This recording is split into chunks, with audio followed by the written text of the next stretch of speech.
আসসালামাইকুম Tokyo leather থেকে সজল বলছি। আচ্ছা, এই কাস্টমাইজ ওয়ালেটটা আবার রিস্টকে আসছে। 1 2 3 4 5 6 7 8 9 10 11 12 পিস।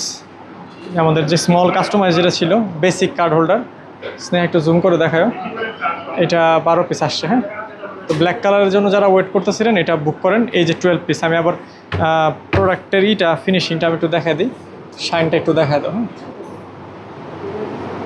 হ্যাঁ, আর হচ্ছে আপকামিং যেটা বলছিলাম ফিনিশ হয় নাই, তারপরেও জাস্ট হচ্ছে কালার আইডিয়ার জন্য জানায় রাখতেছে এটা আসবে। এটা আপুদের ভাইয়াদের সবারদের জন্য কমন একটা প্রোডাক্ট। কাট থাকবে, ভিতরে জিপার আছে, আউটসাইডে জিপার আছে। এখনও ফুল ফিনিশ হয় নাই প্রোডাক্টটা। বেশ সুন্দর একটা প্রোডাক্ট, মোবাইলও রাখা যায়। ক্যাশ ধরবে 40,000 কমসে কম। এপাশে পকেট আছে, ইজি অ্যাক্সেস। কমপ্লিট হোক ফুল ভিডিও দিব এটার। আর বাকি তো হ্যান্ডমেড চলতেছে অনেকগুলি। এখানে কিছু ছোট প্রোডাক্টের কাজ চলতেছে। এটা মেনলি আমাদের ব্র্যান্ডের না, যে কারণে আমি এটা লোগোটা দেখাবো না। বাট এগুলির বাকি সবই হ্যান্ডমেডের চলতেছে। এখানে লং ওয়ালেট চলতেছে, এটা অন্য ব্র্যান্ডের জন্যে।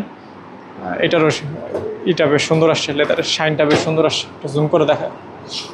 ঠিক আছে, আর কিছু কাস্টমাইজ প্রোডাক্ট আছে। ওই ব্লু কালারের পাসপোর্টটা দিয়ে তো আলমগীর ভাই একটু ব্লু কালারটা। এটা লোগো এমবস করার আগে আমি দেখাচ্ছি, লোগোর এমবস হয়ে গেলে দেখানো যাবে না। এটা কর্পোরেটের জন্য। এটা আমাদের রেগুলার পাসপোর্ট কভার। এটা 15-20 পিস, 2টা কালারে আসবে। এটা নেভি ব্লুর মতো একটু, আর ব্ল্যাকের একটা আসবে। ভালো থাকেন, আসসালামু আলাইকুম।